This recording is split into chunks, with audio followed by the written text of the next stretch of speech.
escucha bien? Sí.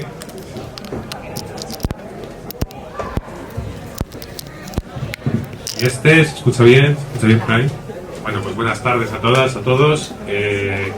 Como muchos sabéis, no supongo que no, pero Marta es madrina de esta librería, si no nos fallan las cuentas, es la 8ª vez que está por aquí, o sea que hace honor a su presencia y al cargo que ocupa. Marta, bienvenida de nuevo. Muy en serio.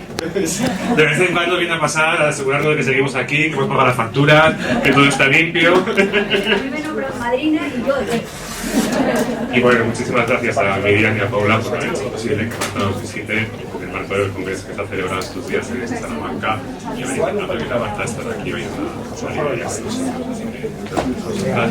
Marta, Chema, bienvenidos.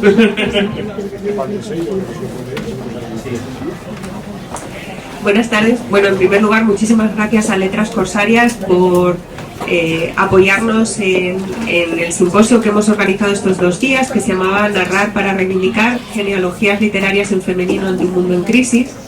Y la verdad es que con ese título pensamos, ¿a quién invitar? Señor Marta Sanz. La crisis. Tantas crisis, ahora hablaremos de crisis. Pero queremos dar las gracias a la librería porque la verdad es que es un sitio en el que hemos descubierto tantos autores, en el que hemos tenido conversaciones tan interesantes. Yo reconozco que suelo venir y me siento más cómoda allí, no me gusta estar aquí, impone mucho, pero bueno, vamos a intentarlo. Y queríamos dar muchas gracias a Marta Sanz. La verdad es que es un gustazo contar contigo. Después de escribir a muchos autores o hacer presentaciones con muchos autores, te debo decir, me da igual que esto quede grabado, que eres una persona tan abierta, tan maravillosa, es tan fácil trabajar contigo, nos lo has puesto todo tan fácil que lo agradecemos muchísimo. Así que desde aquí y con tantos testigos estás invitada siempre que quieras. Bueno, ya estoy desarmada, o sea, ya no sé, ya me tienen como gata panza arriba, ¿no? Y bueno, como esta mañana hemos hecho una presentación un poquito más académica explicando tus publicaciones, pues quería empezar leyendo un poquito de Clavícula. Y luego haré una breve presentación y la idea es que esto sea pues un diálogo y que luego también tengamos tiempo. Si ustedes tienen preguntas, vayan pensándolas, porque siempre está muy bien, luego nos da miedo, nos da timidez y nos quedamos con las ganas. Las preguntas luego se enquistan y no puede ser. Me pregunta un periodista, ¿qué te mueve a escribir? Me lo pregunta este periodista y muchos otros, quizás porque la pregunta es sumamente interesante, o quizá porque ninguno de nosotros dispone de una gran imaginación para preguntar. Mucho menos para responder. Aunque no me formulen este interrogante, siempre me las arreglo para explicar por qué escribo, de qué escribo. Repito mecánicamente una respuesta que hoy se me aparece en la máxima expresión de su significado. Escribo de lo que me duele. Lo repito en 5, en 10, en 200 entrevistas. Escribo de lo que me duele. Hoy veo con toda claridad que la escritura quiere poner nombre e imponer un protocolo al caos de la naturaleza, a la desorganización de esas células dementes que se resisten a morir, y al caos que habita en el orden de ciertas estructuras sociales. La escritura araña la entropía como una cucharilla de café el muro de la prisión, amputa miembros, identifica, para sanarlas, las lacras de la enfermedad. Es un escáner. Ata con lazo de terciopelo rojo los voraginosos tentáculos del calamar gigante que expele en los abismos del mar un chorro de tinta negra que, organizado en grafismos, nos aclara un poco la visión. ¿Qué le duele a Marta Sanz? A Marta Sanz le duelen las palabras. Nos clava como estacadas sus esdrújulas y a ella se le clava un poco el patriarcado. Le duele la literatura, por qué escribimos y para qué escribimos. Le duele el canon, lo que cura y lo que duele como autora, el lenguaje que necesitamos y que rechazamos. Le duele la precariedad, la de la escritora, la artista, la Kelly o la de la vejez. Le duele el capitalismo y el neoliberalismo que retuerce palabras como resiliencia para echarnos la culpa por no ser más guapas, más ricas, más jóvenes, más triunfadoras, menos enfermas, menos reivindicativas, o quejicas, o aguafiestas, o locas. Le duele el miedo que nos enferma, el miedo a no llegar a final de mes, a no producir lo suficiente, a no llegar al primer puesto de la clase cuando pregunta la señorita. Le duele la lucha de clases y el sistema sanitario público. Le duele la memoria, volver a los lugares que una vez habitamos y a quienes una vez fuimos. Le duele el olvido de la barbarie, enterrada en la España profunda, voceada y aún así ignorada. Le duele el cuerpo, sobre todo el femenino, olvidado por la medicina y a la vez extremadamente medicalizado, definido por sus tabús. Maravilloso el libro sobre la menopausia, debo decir. Y a la vez obligado a ser expuesto, idealizado, explotado, violentado. Le duele el parto, la maternidad o la falta de ella, y lo que heredamos de nuestras madres. Le duelen esas escritoras que no han encontrado su justo lugar en nuestras estanterías y programas académicos. Le duele el feminismo o los feminismos, ser coherente y consecuente o todo lo contrario. Y le duele, aunque no se lo crean los médicos, aunque la tachen de loca, le duele el espacio intraclavicular, el Bósforo de Almasi. Muchísimas gracias con esta presentación que ha hecho Miriam. Lo que decía al principio, a mí me dan ganas de levantarme y marcharme. Tengo que ponerme este micrófono. Pensé que valía. Perdonadme, me rebobino, ¿eh? Tengo cierta capacidad para rebobinarme porque todavía, como todavía doy clases y creo que tendré que seguir dándolas por mucho tiempo, no solo por razones económicas, sino porque para mí las clases muchas veces es lo que me permite poner el pie en la tierra. Creo que es muy importante para quienes nos dedicamos a este oficio no perder nunca el contacto con las cosas que pasan más allá de la especificidad del campo literario o de las torres de marfil y todos estos asuntos. Pues nada, ya con esta presentación, insisto, me rebobino, pero con esto que ha dicho Miriam, a mí lo que me dan ganas ya es de irme y decir, ¡jo, qué bien! Ya está, todo lo que...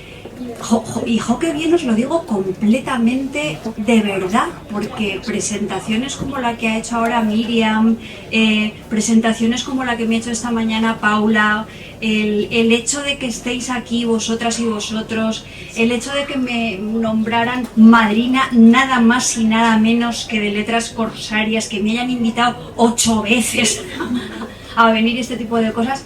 A mí lo que me reafirma es un poco la sensación de que lo que hago sirve para algo.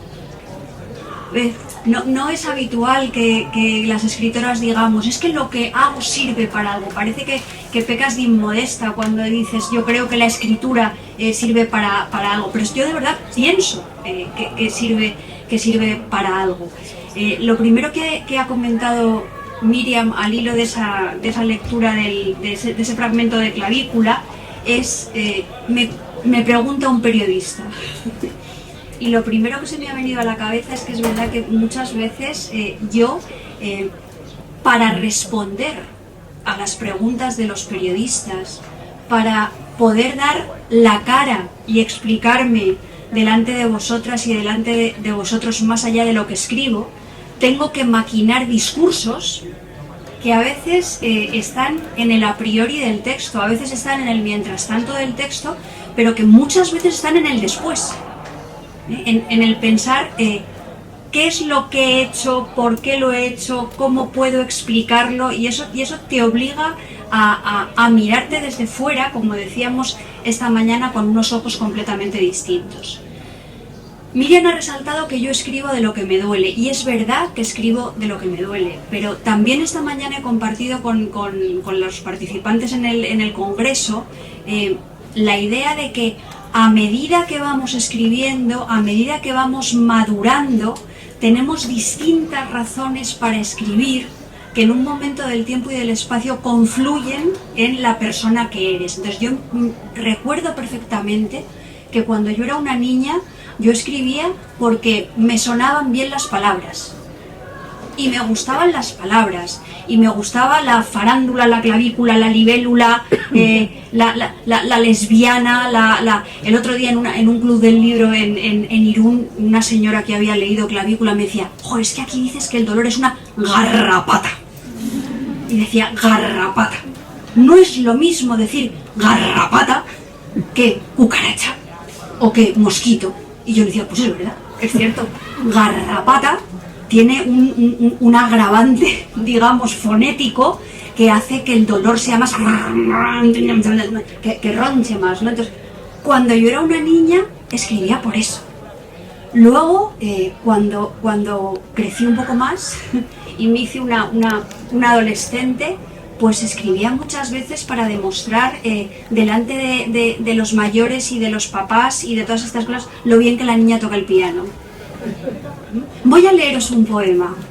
El otro día coincidí con una alumna mía, con una compañera mía de la Facultad de Filología que me invitó a un club de lectura y me decía: Marta, ¿tú te acuerdas de que fuimos un día a casa de Juan Meseguer? Que Juan Meseguer es un actor que era más mayor que nosotras, pero estaba estudiando filología. Que fuimos a casa de Juan Meseguer para estudiar un examen de Lingüística General 1. Y tú dijiste: os voy a leer un poema. Y yo pensé: ostras, no me acordaba, pero creo que no me acordaba porque esas cosas las vas borrando. Y dices: ¿cómo es posible que yo me ponga aquí a leer poemas delante de que tuviera que castigar a la gente? Bueno, pues en un momento de mi vida hubo seguramente algo de exhibicionismo, de querer mostrarte delante de los demás en lo que crees que haces mejor. En otro momento de mi vida escribí por ese afán de denuncia social, de testimonio, de hablar de los dolores, desde la doble conciencia de que, por una parte, los cuerpos, por supuesto, que pertenecen a una clase social, los cuerpos de las mujeres, los cuerpos de eso que se llama, que son las personas del tercer mundo, con esa manera de decir tan políticamente incorrecta, pues tienen dolores específicos, porque tienen desventajas específicas. Entonces, cuando una habla de los dolores, habla de cómo el cuerpo refleja lo macro, pero al mismo tiempo está hablando de cómo lo macro se clava en el cuerpo. Entonces, es, por una parte, todo lo que pasa me pasa a mí, y simultáneamente lo personal es político. Entonces, cuando hablo del dolor, yo creo que hablo desde esa confluencia, ¿no?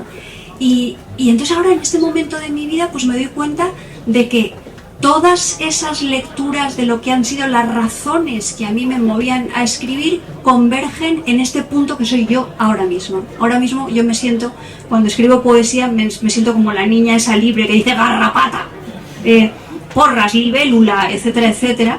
Siempre hay algo que tiene que ver con mostrarles a los demás lo que crees que puedes hacer mejor.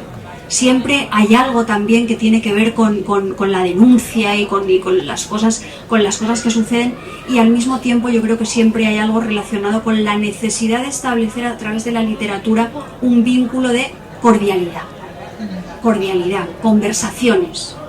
La cordialidad puede estar recorrida por matices de violencia, algunas veces, pero se trata de hablar con los demás.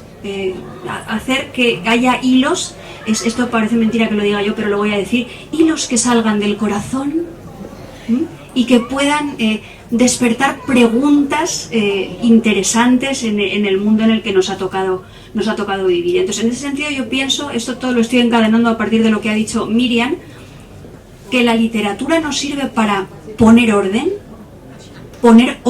en el dolor, en el caos que muchas veces impera en esa entropía. El relato, la articulación de una palabra detrás de otra, sirve a veces para poner orden en la maraña, en la zozobra, pero hay otras veces que para lo que sirve la palabra literaria es exactamente para todo lo contrario. Hay veces que las palabras literarias lo que sirven es para romper las lunas de los escaparates, romper lo que aparentemente está bien hecho y no nos plantea ninguna duda, cuestionarnos hasta qué punto las cosas que consideramos normales son realmente normales, ¿no? Entonces, esto no es excluyente. Yo creo que vivimos en una realidad donde muchas veces nos olvidamos de la calidad del matiz, ¿no? Y como decía Kafka, yo no es que sepa mucho de Kafka, pero como voy a presentar un número que la revista Turia le dedica a Kafka este miércoles, me lo he empollado un poco más de lo habitual. Entonces, lo tengo un poco, o sea, no es que yo no, o sea, esto no sería verdad. Esto saco a Kafka porque me ha venido bien. Pero como decía Kafka, más o menos, porque tampoco mi memoria es muy buena, en la explicación de algo, en el intento de aproximación a alguna cosa, las tergiversaciones son posibles. Que dentro de una síntesis dialéctica resida la tesis y su antítesis es posible.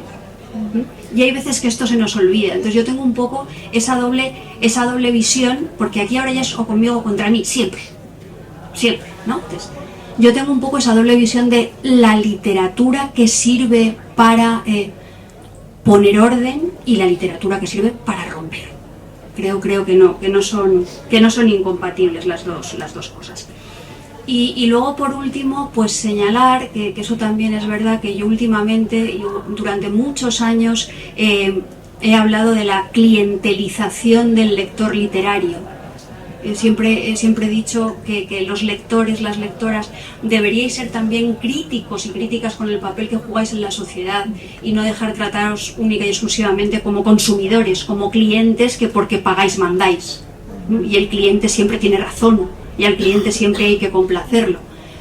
Pero últimamente me ha dado, claro, por dar un poco la vuelta a la tortilla, y aun pensando que eso es así y que tiene que ver con la sociedad del mercado en la que vivimos, también me he dado cuenta de que quienes escribimos somos caballos de carreras.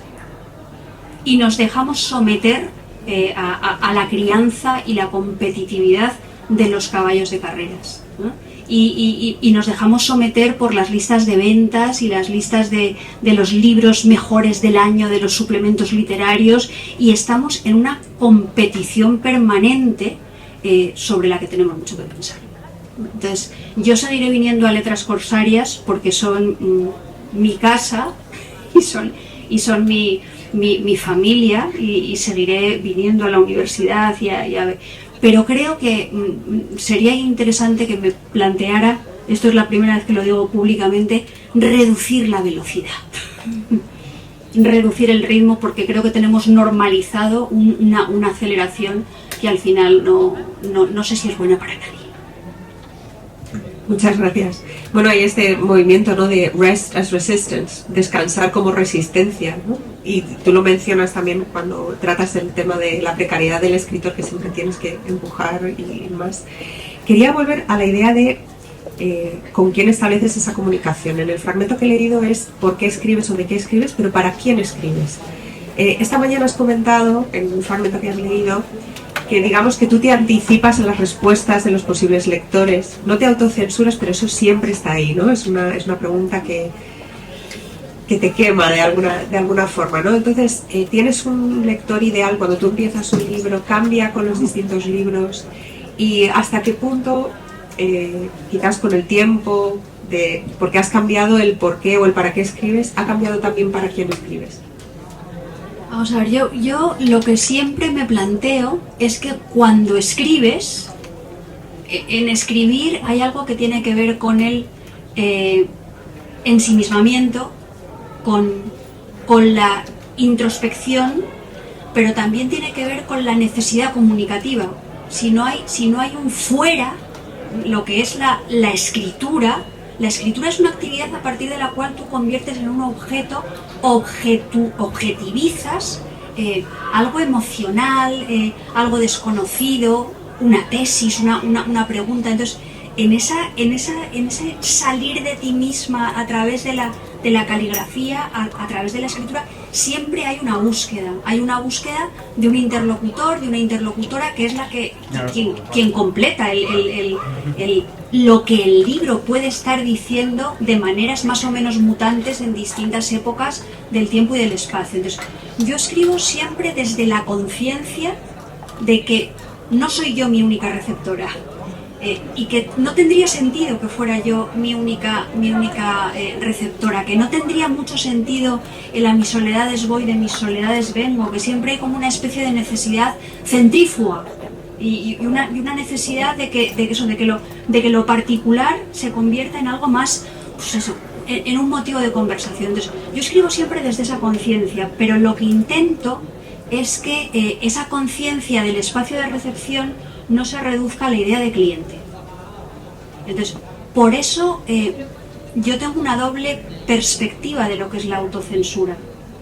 A mí la autocensura de los escritores y de las escritoras que se muerden la lengua porque piensan que si dicen tal cosa van a perder determinado target, pues eso no, eso intento evitarlo. Es más, hay veces que busco exactamente lo contrario. Digo, pues, oye, ¿cómo puedo seguir manteniendo una relación tóxica con los lectores y las lectoras? ¿Qué puedo hacer yo para perturbar esta nube de pedos complaciente en la que vivimos todos los días? ¿Qué puedo hacer? Y entonces hago cosas, algunas veces. Pero claro, también cuando haces cosas algunas veces, te das cuenta de que estás asumiendo determinados riesgos que a mí personalmente me hacen tener miedo. Me hacen tener miedo, porque sé que me van a hacer daño. Porque sé que va a haber alguien al otro lado que me va a herir. O sea, que me va a herir a veces queriendo y a veces sin querer. Entonces, yo creo que hay un poco esa conciencia doble de vulnerabilidad, porque tú te muestras aunque utilices las máscaras, te estás mostrando. Con la persona autobiográfica, con las ficciones de farándula, te estás mostrando, te estás exponiendo, estás dejando a la luz, estás exponiendo a la luz tus partes blandas, como en el cuadro de Rembrandt, de la lección de anatomía. Precisamente, lo que pasa es que yo estoy todavía viva, no estoy muerta, entonces mostrar tus partes blandas cuando está todavía viva es un pequeño problema. Entonces, por una parte está esa vulnerabilidad. Por otra parte, esa vulnerabilidad se une a la soberbia de decir, che, perdón, que estoy aquí, que tengo algo que decir. Entonces, soy consciente de ese doble juego. Y bueno, pues luego hay voces fuera, que ya esto os lo he contado esta mañana. Yo es verdad que cuando estoy escribiendo determinados textos estoy pensando en los críticos de los diarios digitales de ultraderecha. Y por una parte se me retuerce el colmillo, pero por otra parte digo, madre mía de mi vida. Entonces están como arañándome como las garrapatas, y como las uñitas. Y lo que intento es que eso no me calle, sino que me estimule. Entonces, ¿para quién escribo? Pues para nadie en particular. En realidad yo no escribo para nadie en particular. Durante una época de mi vida, es que esta pregunta tiene mucha amiga. Cuando comencé a escribir de una manera así, más allá de lo que es la cosa juvenil, de una manera ya más metida en el campo literario, para mí era muy importante que mis profesores, mis editores, me dijeran que lo que hacía estaba bien. Que ciertos críticos y que ciertas críticas literarias me dijeran que estaba bien, y de alguna manera pues podía tenerlos en la cabeza. Con el paso de los años, pues esto he madurado. Pienso que está muy bien, pero que por otra parte tú también te tienes que arriesgar. Y vuelvo a lo de la autocensura, que se me había olvidado rematar. Por una parte está esa autocensura nefasta que tiene que ver con el capitalismo y cómo el capitalismo se proyecta en el concepto de cultura y cómo el concepto de cultura unifica todos los estilos, pero luego por otra parte creo que hay una autocensura que es buena, que tiene que ver con el sentido de la autocrítica y tiene que ver con saber cuando, quiero decir, estás sacando los pies del tiesto de una manera que simplemente es soberbia y que no aporta nada. Entonces, por el hecho de que sea yo la que escribe, eso no significa que esté todo bien. Entonces creo otra vez en el reverso y en el anverso. Creo que la palabra autocensura tiene una cosa muy mala, porque es institucional, política, pero tiene una parte que la vincula a la autocrítica, que a lo mejor no está tan mal. Has mencionado otra palabra que tiene también ese anverso y reverso, que es vulnerabilidad, que está mucho en tu escritura. Es decir, tú te muestras y precisamente porque te expones conectamos, ¿no? Y además es también una forma de resistencia a ese neoliberalismo del individualismo, de la resistencia, de la resiliencia, y tú usas esa vulnerabilidad para conectar, pero tiene ese reverso que te expone mucho más. Volviendo a Clavícula, ya que lo he usado de ejemplo, pero se ven otras obras tuyas, yo conecté muchísimo con... No me quemen en la hoguera, pero yo doblo las esquinas, subrayo, dialogo con el autor en los márgenes y cómo te expones en este libro conectó mucho conmigo. Pero hizo una cosa que nunca se debe hacer, que es leer los comentarios en Goodreads, y casi todos los que ponían pocas estrellas eran hombres que decían, es que a mí esto no me interesa, es que esto yo no he conectado, y criticaban mucho, ¿no? Entonces te das cuenta que te expones y siempre tienes ese doble, ¿no? El anverso y reverso. Y a raíz de algo que has dicho, te quería preguntar, ¿el escritor o escritora se puede permitir tener remordimientos? Tú vuelves atrás y dices, pues aquí me expuse demasiado, aquí quizás lo haría, aparte de, bueno, la perspectiva que te da, que obviamente creces como escritora, pero algo que tú dirías, ahora lo haría diferente. No. Lo he dicho muy deprisa y a lo mejor luego voy a casa y tengo remordimientos. Digo, ¿por qué habré dicho esto tan rápido? Pero de verdad yo sí pienso en lo que escribí en cada momento. Creo que en cada momento yo escribí lo que necesitaba escribir, lo que quería escribir, confrontando lo que eran mis satisfacciones personales, mis placeres y mis dolores con mi contexto y con lo que yo pensaba que le pasaba a muchísima gente, y en cada momento intenté hacerlo lo mejor que pude, y creo que nunca hice concesiones del tipo, ay no. Entonces, en ese sentido, yo no me tengo que arrepentir de nada. Yo empecé a escribir en el año 1995, fue con el frío. Era el libro que yo tenía que escribir en ese momento, porque yo estaba viviendo pues había vivido una experiencia de desamor tremendamente traumática, y yo necesitaba mirar eso desde fuera. Y busqué un mecanismo literario para mirar eso desde fuera.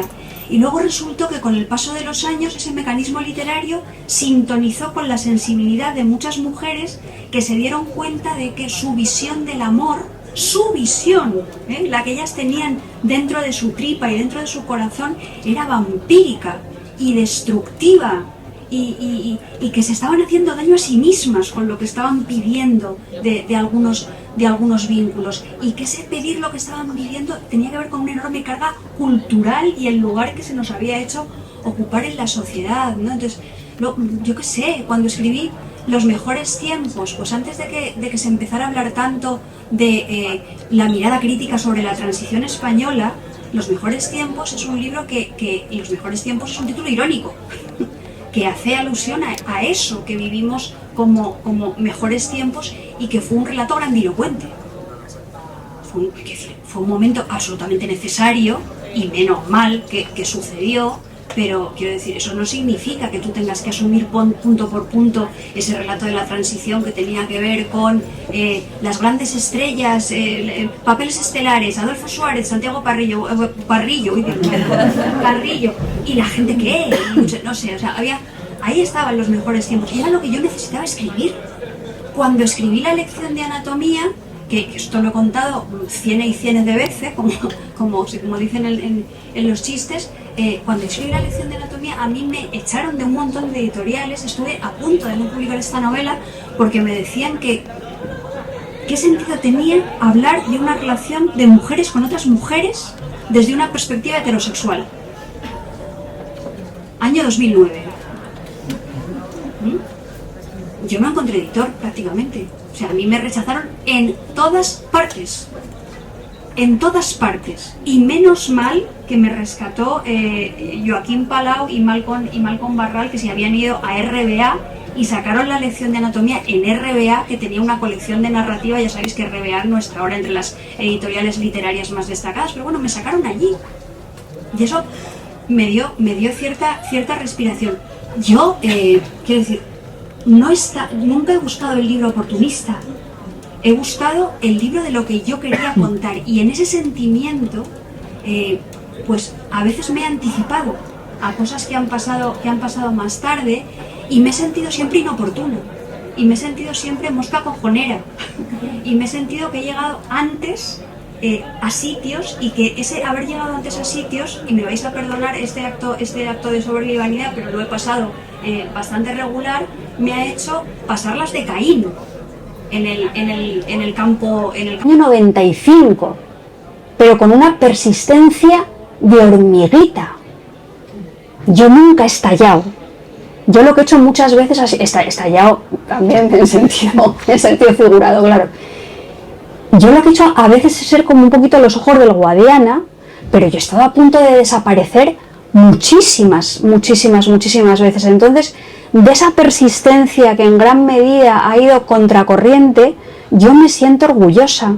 Me podría arrepentir de mi dolor, me podría arrepentir de mi contractura, me podría arrepentir de mi incomodidad, me podría arrepentir de no haber sido lo suficientemente lista. Porque yo nunca he sido lo suficientemente lista. Pero ahora ya, o sea, como decía el otro día Lola Herrera, que me parece una genia, Lola Herrera es una de las genias de este país, pero sin duda ninguna. Decía en una entrevista que concedió a la Vanguardia, algo así como: yo no soy una estrella. Decía, yo no he llegado, yo estoy. Bueno, pues yo creo que estoy. Estoy aquí, estoy con vosotras, estoy con vosotros y no me arrepiento de nada. Voy a escribir una canción, en lugar de como Marta Sanz, como Marta Sánchez. Soy yo la que sigue aquí. Y esto no es coña, lo cuento también en el libro que publicaré en septiembre, y aprovecho para haceros una autopromoción. En septiembre saco un libro. Será la 9ª visita. Será la novena de Beethoven. Hay mensajeros que suben a mi casa con el corazón desbocado, porque piensan que les va a abrir Marta Sánchez. Porque recibo muchos paquetes y digo, no sé cómo ponerme para no desilusionarles. A mí me gustaría por un momento volver a todo este mundo de contrastes que estabas mencionando antes, de paradojas, de binarios, porque creo que está muy reflejado en toda tu obra y al final, desde mi punto de vista al menos, es lo que la hace tan humana y quizá la hace escapar precisamente de esas imposiciones más genéricas, más pesadas, más literarias. Y me preguntaba si a lo mejor, de manera breve, porque claro, tienes tantísima producción y has tocado tantísimos géneros que necesitaríamos días para poder cubrirlo todo, pero si de manera breve podrías hablar de cómo escapas esos géneros, como por ejemplo, has escrito novela negra, pero quizá una novela negra que no es no se adapta quizá a lo esperado a muchos niveles y tampoco quizá hace concesiones con el lector de ninguna manera. Bueno, por una parte, enlazando la pregunta de Paula con lo que comentaba antes Miriam sobre los lectores, los lectores masculinos de clavícula que dicen esto a mí no me interesa, y es una demostración otra vez de cómo pues eso, lo normal, lo universal, lo canónico es lo masculino, y entonces pues todo lo que se salga de eso, o sea, el 52% de la población mundial que creo que somos, esto no existe, esto no es interesante, porque lo que interesa eso es John Wayne subido en un caballo. Bueno, pues fenomenal, ¿no? Entonces, a mí eso lo que me hace muchas veces, en relación con la incomodidad, es quebrar permanentemente las expectativas de quien me va a leer. Y hay personas que a lo mejor llegan a mí por clavícula y luego cogen un buen detective, no se casa jamás, y dicen, ¿esto qué es? Yo estaba esperando a la de clavícula. O hay lectores y lectoras que llegan a mí por Black y de repente, pues eso, leen Persianas metálicas bajan de golpe y dicen, ¿esto qué es? Entonces, eso es un problema. Eso es un problema porque ya tenemos asociado mucho a los escritores y a las escritoras, los tenemos vinculados a un género y los tenemos asociados a una marca que es una marca de estilo. Entonces, yo soy consciente de que hay rasgos estilísticos que forman parte de mi mirada porque yo soy la que soy. Y yo he nacido donde he nacido y tengo mi extracción social y mi nivel cultural, y eso se refleja en mis fantasmas y en determinados rasgos de estilo. Pero en mi intento como escritora, yo busco el eclecticismo y la versatilidad porque pienso que no hay dos formas iguales en literatura de decir lo mismo, y pienso que el cómo contamos es lo que se está contando, y yo siempre, si siempre escribo de la misma manera, pues estoy en realidad siempre contando lo mismo y yo me aburro. y yo me aburro, ¿no? Entonces creo que parte de mis obligaciones como persona que practica el oficio de escribir es buscar, indagar, romper. A los lectores se dice muchas veces, tenéis que salir de vuestro espacio de confort. Vale, sí, yo también tengo que salir del mío. Y yo procuro salir. Entonces, esto, aunque parezca mentira, se relaciona con lo que me ha preguntado Paula de los géneros. Igual que yo tengo esa relación con el lenguaje, pues hay veces que utilizo los géneros un poco para expresar la sensación de que la palabra, la retórica, la manera de contar, lo que hace muchas veces es ejercer violencia contra quien está leyendo. Entonces, para mí en un momento determinado el género detectivesco se convirtió en un género violento, no porque hablara de pistolas, no porque hablara de envenenamientos o de muertos o de asesinos en serie, sino que se convirtió en violento porque utilizaba mecanismos de seducción contra el lector y la lectora. Mecanismos de seducción que reducen el placer de la literatura al dejarse arrastrar hacia un final que siempre tiene que ser espectacular y novedoso. Entonces, te sumergen como en una especie de masa de familiaridad que además está reduciendo las posibilidades de la literatura de ser emancipadora y transformadora. Están vinculando la literatura única y exclusivamente al ocio.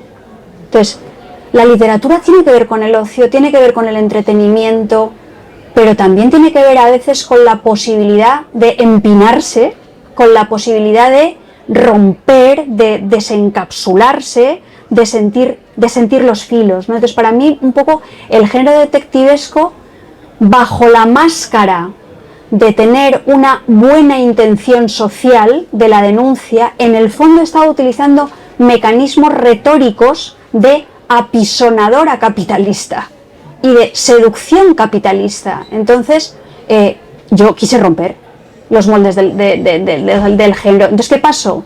Que hubo receptores de novela negra que se sintieron encantados y encantadas de esa fractura, porque entendieron que eso era sano y que era como dar otra vuelta de tuerca en la que se denunciaba la violencia del sistema a través de lo que es mi material de trabajo, que son los géneros y las palabras, y hubo gente que se sintió insultada y defraudada.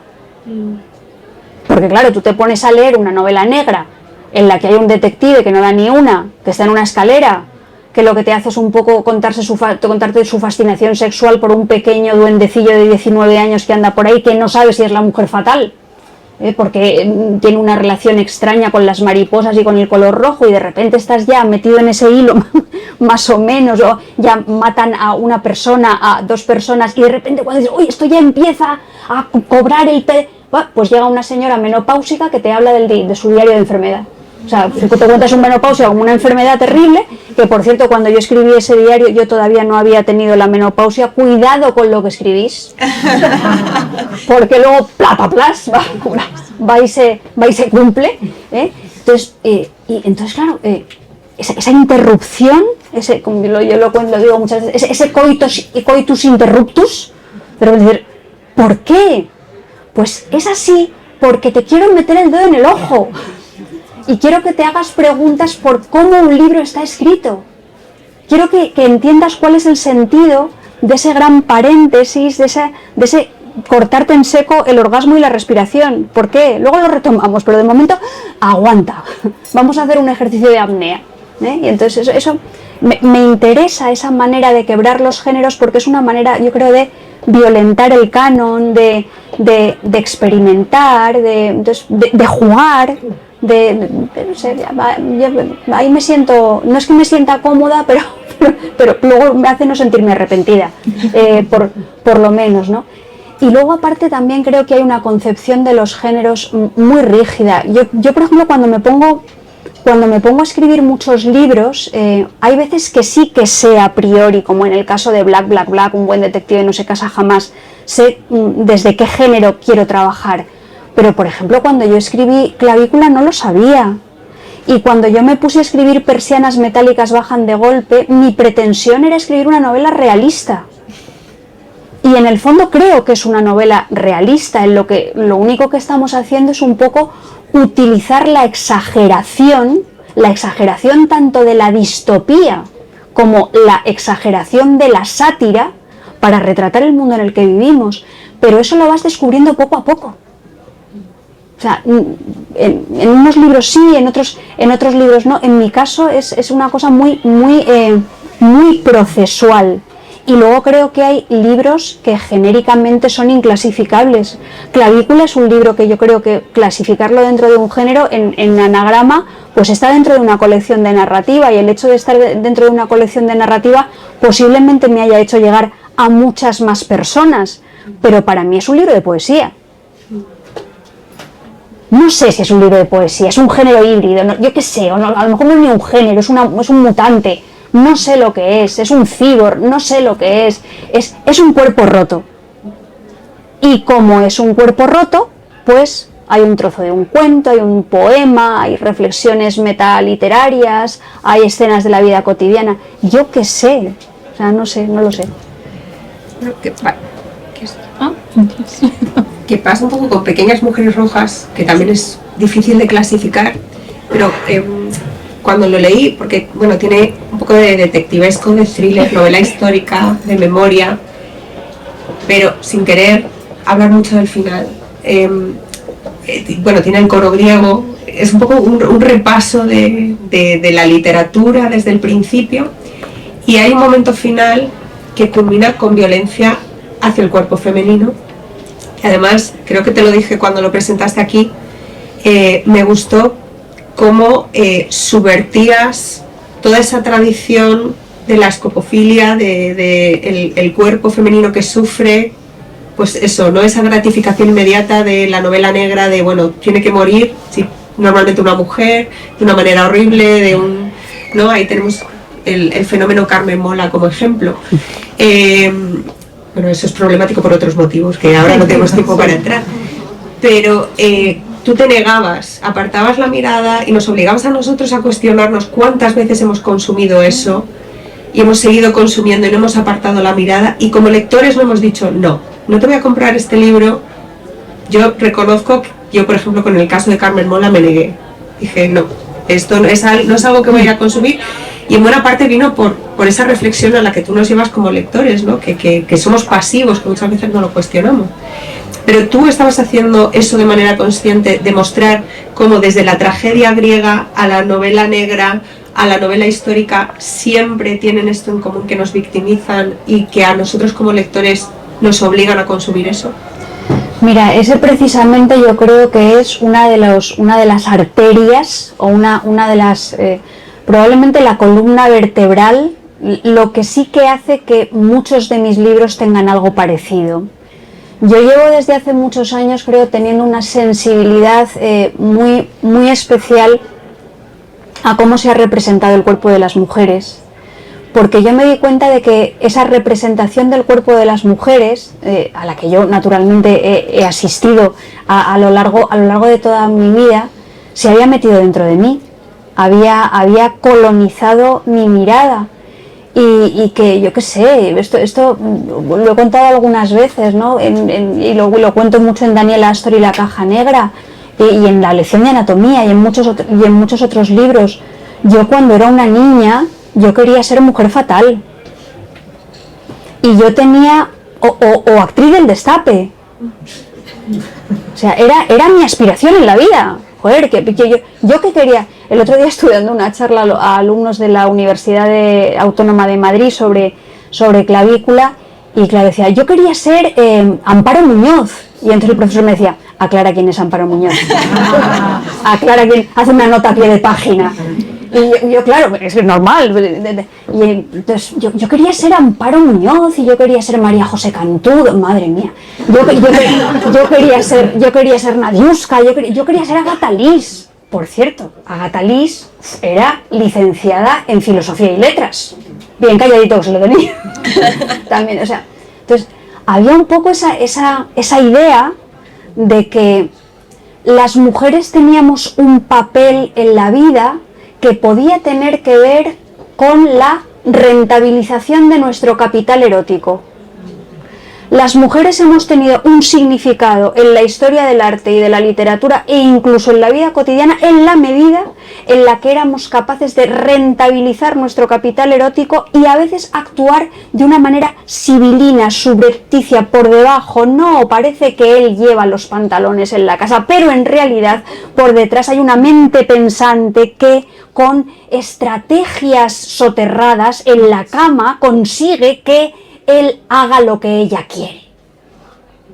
Esta mentalidad está todavía dentro de nuestro corazón, aunque pensemos que no. Entonces, yo siempre he visto eso, lo he visto en la familia, lo he visto en cómo yo vivía mis propias relaciones afectivas cuando era un adolescente, lo he visto en lo que yo esperaba del sexo, en lo que para mí significaba ser deseada.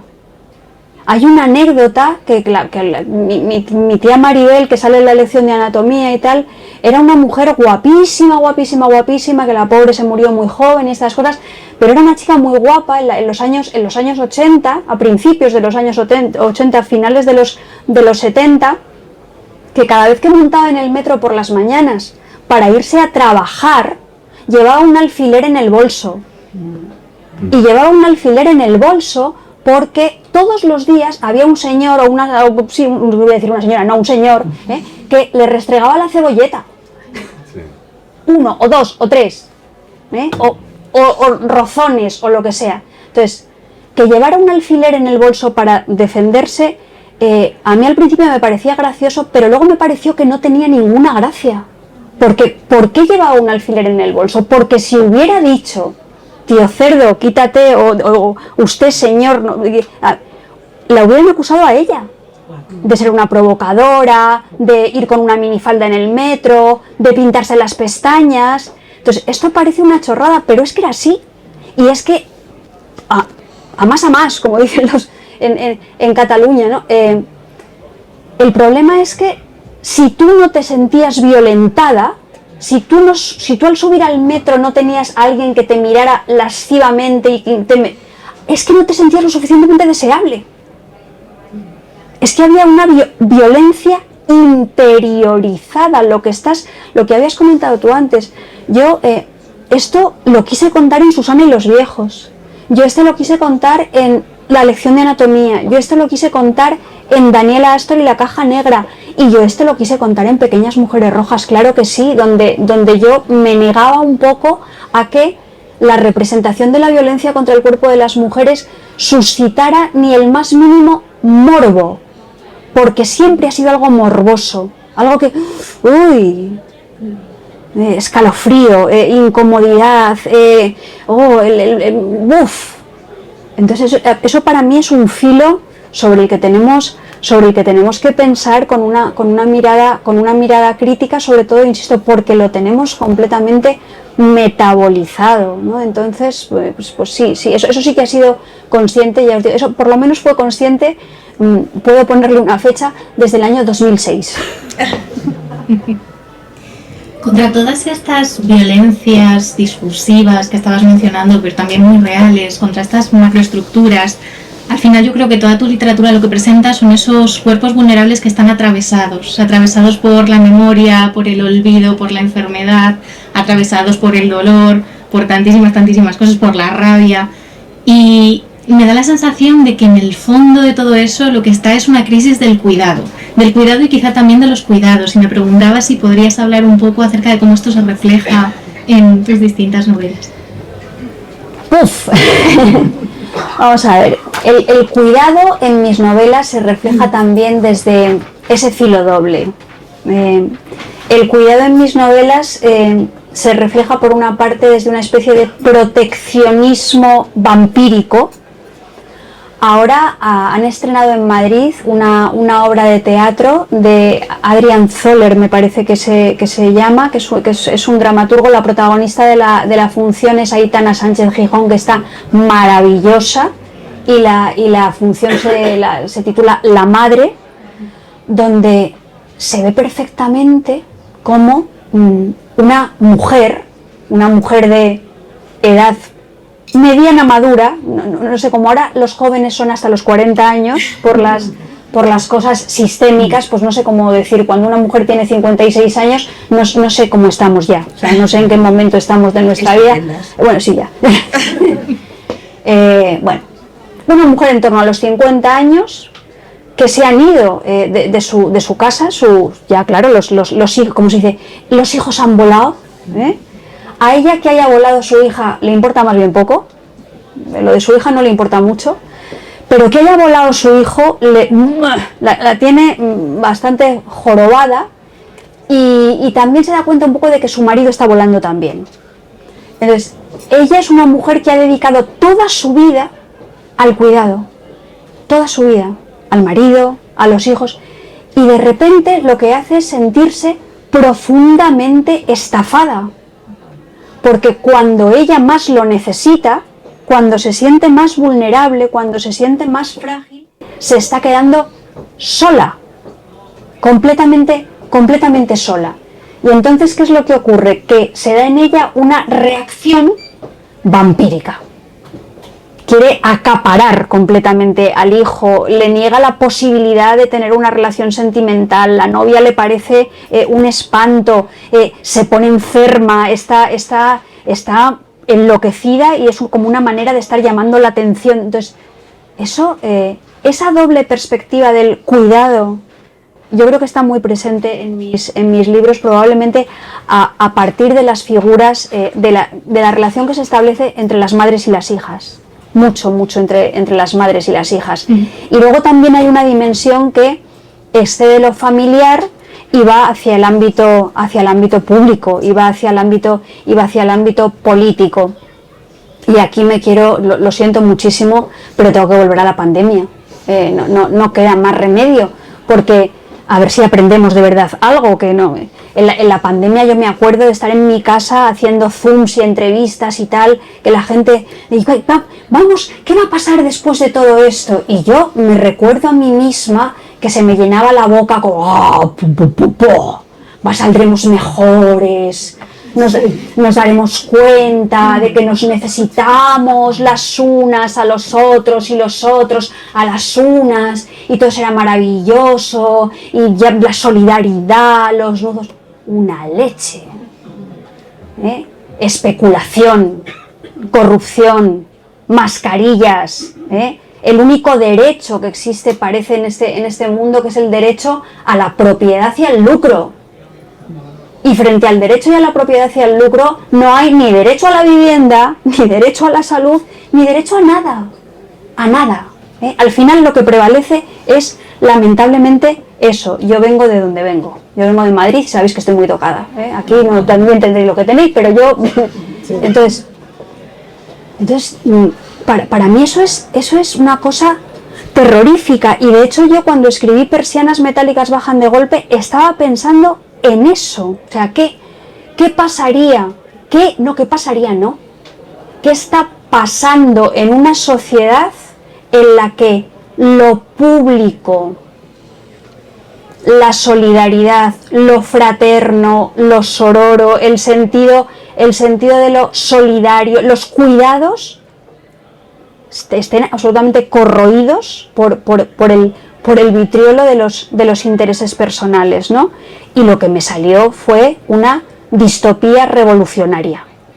Entonces, claro, los cuidados también lo atraviesan todo, y a mí me preocupan. Y aquí quiero citar también a mi amiga, la estupenda escritora, ensayista y pensadora maravillosa, que es Remedios Zafra. Yo con Remedios hablo muchas veces de esto y estoy completamente de acuerdo con ella en que, y esto enlaza con la resiliencia de la que hablabas tú al principio. Por una parte está la fragilidad y por otra parte está la vulnerabilidad.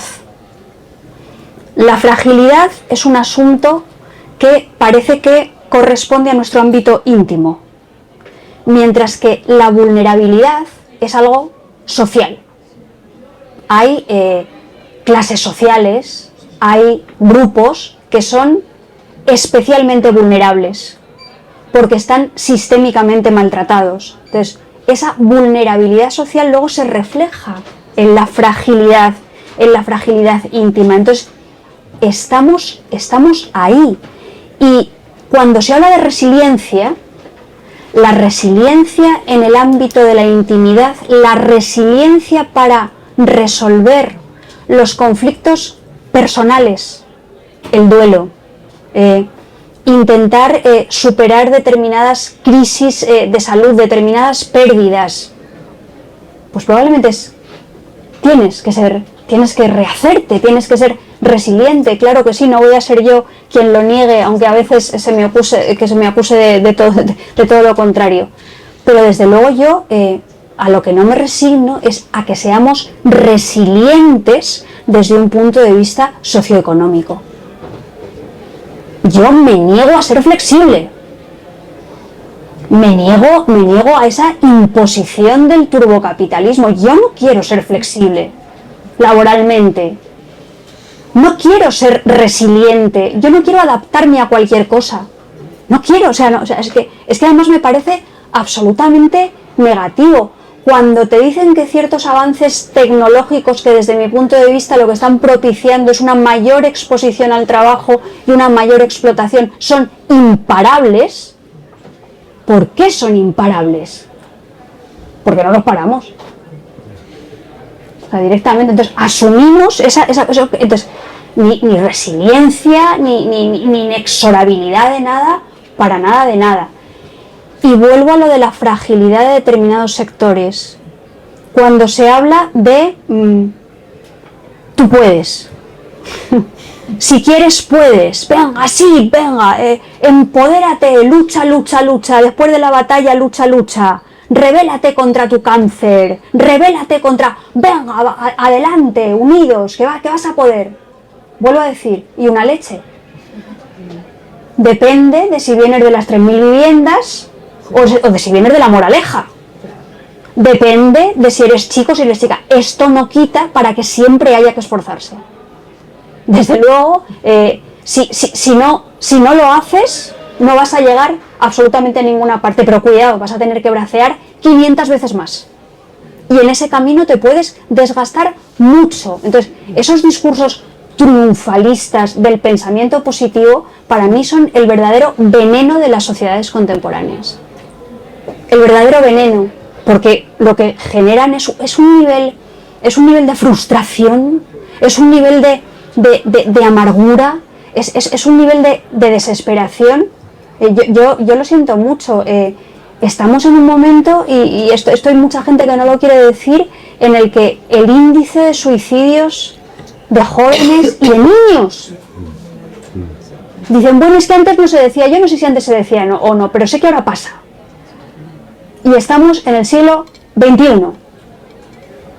Y son, yo creo, hacia lugares de fragilidad y de vulnerabilidad a los que hay que señalar y que tenemos que hacerlo desde la conciencia colectiva, desde la conciencia de una humanidad y una democracia que no sea solamente una palabra con la que se nos llena la boca.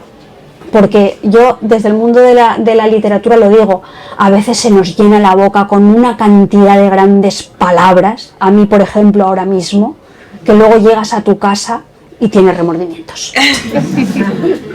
Al final ya veréis, al final a mí esta tarde me va a costar un psicoanalista o algo. Bueno, Marta, contra ese veneno desde luego tenemos el antídoto de todos tus libros. Muchas gracias, Paula. Pasamos ahora a un turno de preguntas. No sé si alguno de los presentes... Me voy a poner la gafa para veros. Llegamos o como... Sí, sí. Te la acerco. Estoy ya acostumbrada del congreso. Que bien lo hago. Gracias. Bueno, buenas tardes. Buenas tardes. Primero que todo, ojalá tenerte de profesora, aunque creo que en mi técnica se escribiría bastante tomando apuntes. Quería preguntarte, ya que ha salido el tema con clavícula, ¿cuáles serían como profesora también, las escritoras que no están en el canon y que sí que meterías dentro del canon? Por una razón, porque si no están dentro del canon, claro, tenemos que investigar tenemos que estudiar, tenemos que ojear para descubrir. Entonces yo admiro mucho el trabajo académico y admiro mucho el trabajo de las ratonas y los ratones de bibliotecas y de la gente que indaga en las hemerotecas para visibilizar eso que para mí en este momento todavía es invisible. Yo lo que sí que te puedo decir es que en los últimos años, y lo he comentado esta mañana, en los últimos años sí, para mí todo lo que ha sido el rescate de la sin sombrero me parece espectacular en este país, desde el punto de vista de las artes plásticas, desde el punto de vista de la poesía y desde el punto de vista de la novela. Yo siempre tengo mi corazón ahí volcado en el caso de Luisa Carnés. O sea, yo creo que Luisa Carnés ha sido un caso ejemplarísimo de lo que es la capacidad visibilizadora del discurso de la crítica y de la gente que estudia, y cómo eso luego ha conectado con los lectores y las lectoras. Lo único que siento es que esa mujer no pudiera vivir en su cuerpo y en sus carnes esa alegría. Y lo que viviera fuera el exilio. Bueno, aparte de que la atropelló un coche relativamente joven en México, y lo único que espero es que sus nietos y sus nietas puedan disfrutar un poco de este rebufo. Y luego yo que sé, yo en los últimos años, a lo mejor en su cultura no eran invisibles, pero yo creo que aparte de lo que es la propia literatura española, en la literatura anglosajona, yo en los últimos años he descubierto muchas mujeres de las que no sabía nada, y de esto seguro que sabe mucho más Miriam que yo, pero para mí, por ejemplo, Tilly Olsen era un nombre desconocido. Yo no sabía quién era Tilly Olsen, probablemente propia, pero llegas, ¿y por qué llegas? Pues porque hay editoriales que dicen, ostras, Tilly Olsen, dime una adivinanza, lo publicó Anagrama, lo voy a rescatar, soy Las Afueras. Entonces creo que esas cosas son muy importantes. Para mí el descubrimiento de Tilly Olsen también ha sido fundamental. Os invito mucho a que leáis a Tilly Olsen. Tilly Olsen es fenomenal. Y esas autoras que descubrís las compréis aquí. Claro. Luisa Carnés, hay una edición además con epílogo de Marta que merece mucho la pena, que lo podéis encontrar. Ahí tenéis a la Marta más gafapasta. La Marta que habla de los narradores, testigos y las distorsiones del foco y tal, igual, me pongo.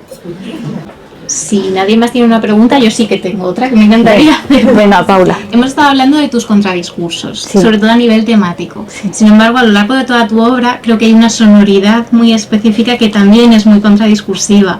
Y me preguntaba si podríamos brevemente, de manera extendida, hablar de ella. Esas repeticiones, por ejemplo, en Black, Black, Black, el sonido de las persianas metálicas que caen de golpe, también, incluso a veces no solo sonidos, sino también reflejos, guiños, dobles sentidos en el discurso, los musicales, la cultura popular que está dentro de tus libros, todos esos sonidos, ¿cómo son contradiscursivos y te conectan con tus lectores? Qué bien pregunta, Paula. Vamos a ver, eso tiene que ver con esa visión de la literatura en la que yo creo que estamos adelgazando toda la literatura en el significado de la trama, el interés por la trama, el interés por lo que va a pasar. E insisto, en la narrativa, claro que son importantes las tramas, pero la literatura no son solo tramas. La literatura no es solamente no me hagas el spoiler. O sea, la literatura no es solamente cómo va a cambiar, a acabar una historia, o la capacidad que tiene un escritor, una escritora para dar otra vuelta de tuerca y de repente, ¡oh!, el lector, la lectora se siente en una montaña rusa. ¡Oh, ostras! Esto no lo había visto. ¡Qué golpe de efecto! ¡Qué conejo que sale de la chistera! ¡Wow! ¡Fenomenal! Esto ya lo sabía muy bien, iba a decir Raymond Chandler, cuando comentaba la verdad sobre el caso de Roger Ackroyd de Agatha Christie. No eres la verdad sobre el caso de Roger Ackroyd, no, el asesinato de Roger Ackroyd, que se me había olvidado. Menos mal que me he acordado, porque si no me hubiera sentido fatal. El asesinato de Roger Ackroyd. Y decía Chandler sobre esa novela de Agatha Christie: lo que ha hecho Agatha Christie una vez y ha dejado sorprendidos a los lectores, ahora hay que tener muchísimo cuidado, porque quiero decir, una no puede ver El sexto sentido 3 veces o sorprenderse 3 veces con el mismo truco eficaz de Shyamalan. Ya vas a ver las películas y digo, el narrador está muerto. Está muerto, ya me lo estoy viendo venir, tengo yo ya esto. Entonces, la literatura no es solamente eso. Yo creo que la literatura tiene que ver con esa capacidad expresiva y significativa de el sonido de las palabras. Yo no sé si esto se llaman los rasgos suprasegmentales del lenguaje o alguna barbaridad por el estilo, no me acuerdo, pero bueno, el sonido de las palabras, creo que la invención literaria no se relaciona única y exclusivamente con la posibilidad de hacer tramas, sino con cómo se combinan unas palabras con otras, con el hecho de que Quevedo en el Domine Cabra hablara del archipobre y protomiseria, una palabra detrás de otra, la música de las palabras, las repeticiones que lo que van haciendo es constatar que no estás dando con la palabra precisa, que probablemente la palabra precisa es pobre y es pequeña, que la palabra precisa no te va a servir nunca para poder aprender la inmensidad de la alegría del mundo. Ya que hemos hablado tanto del dolor, también la alegría, la vitalidad, la búsqueda del placer. Entonces, por ejemplo, cuando yo escribí Pequeñas Mujeres Rojas, yo ahí me di cuenta de que en este mundo eso de las superficies deslizantes, de la prisa, de la velocidad, del fragmento, esa palabra de la poesía que es sonora y que produce inquietud, asombro y extrañeza por cómo está dicha, que la poesía era profundamente política. Pero no ya vuelvo a decir porque Gabriel Celaya diga la poesía es un arma cargada de futuro. Es política por eso, pero es política también porque te hace parar. Te hace parar e intentar comprender a través de unas claves retóricas que no son las que utilizas habitualmente. Entonces, para mí la música es fundamental. O sea, para mí la palabra de la literatura tiene ese nivel semántico, ese nivel sintáctico, pero ese nivel fonético o fonológico, esa relación del sonido con el significado es fundamental, y el espacio es la literatura. Y a mí, por ejemplo, me encantan los textos leídos en voz, la garrapata de la que hablábamos antes, puñetas, decir garrapata y no decir otra cosa es eso, ¿no? Entonces, la clave de clavícula, buscar entre el ruido de las sociedades contemporáneas, eso, el la perfecto de los diapasones. Ahora hay muchos escritores, muchas escritoras que estamos obsesionados con la idea del ruido. Yo he leído, por ejemplo, hace poco tiempo Vibración, de José Ovejero, y he leído también un libro de un escritor murciano que se llama Diego Sánchez Aguilar, que se titula Los que escuchan. Y me he sentido muy identificada. Estamos intentando buscar un hilo, una melodía entre la acumulación de persianas metálicas que bajan de golpe, chim, pam, pum, plan, clan, las ruedes. Las ruedes es una buena palabra. Ya sabéis que muchas veces las erratas son más iluminadoras que la frase que se dice, y con esto ya acabo de tirarme el rollo. Yo he cenado una vez en mi vida con Luis Mateo Díez y con Manuel Longares, una sola vez, me lo pasé sensacional. Y una de las anécdotas que contó Luis Mateo Díez es la del poeta Ramón García Sol, y no es Díez, es Díaz, pero da igual, Ramón García Sol, que escribió un poema a su mujer y decía, y entro en la habitación y me acerco hacia ti y beso tu frente que está iluminada por un rayo de luna, y me vuelvo y busco la sombra y me voy de putillas. Es feo, es terriblemente feo. Pero imaginaos que el poema hubiera sido lo que era de puntillas. En realidad ahí se le veía la patita por debajo de la puerta a Ramón García Sol. Entonces, bueno, a veces por la boca muere el pez y las erratas son muy buenas. Y yo decía el sonido de las redes y me ha salido las ruedes. La música es maravillosa. Y las comedias musicales. ¿Qué cosa más increíble puede haber en este mundo? Que de repente estemos hablando aquí nosotros tan tranquilamente y salga alguien en la última fila y diga ¡hola! La vida es maravillosa.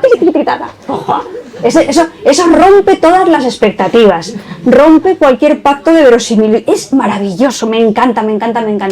y me encantan los cineastas que se atreven a hacer cine musical. Yo soy una fanática absoluta de Bob Fosse. Yo creo que Bob Fosse ha hecho tres de las grandes películas de la historia del cine, que son Lenny, Cabaret y All That Jazz. All That Jazz es una maravilla. Von Trier, la película que hizo con Björk, es absolutamente asombrosa. Y joder, Un americano en París. Si no habéis visto Un americano en París, no sabéis lo que os perdéis, ¿no? Persianas metálicas bajan de golpe está llena de comedias musicales y de género musical, porque para mí es no sé, fundamental. Yo pensé que me gustaba menos la música de lo que realmente me gusta. Me callo.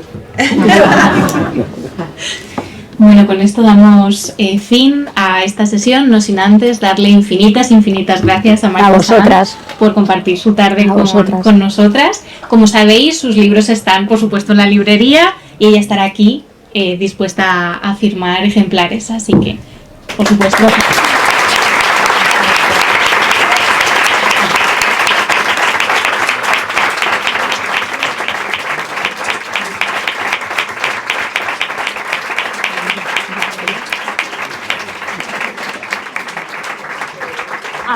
Agradecidísima de verdad por vuestra compañía y por vuestra calidez, agradecidísima a Letras Corsarias, agradecidísima a la universidad y a Miriam y a Paula, que han sido unas, como dicen ahora, unas conductoras excepcionales.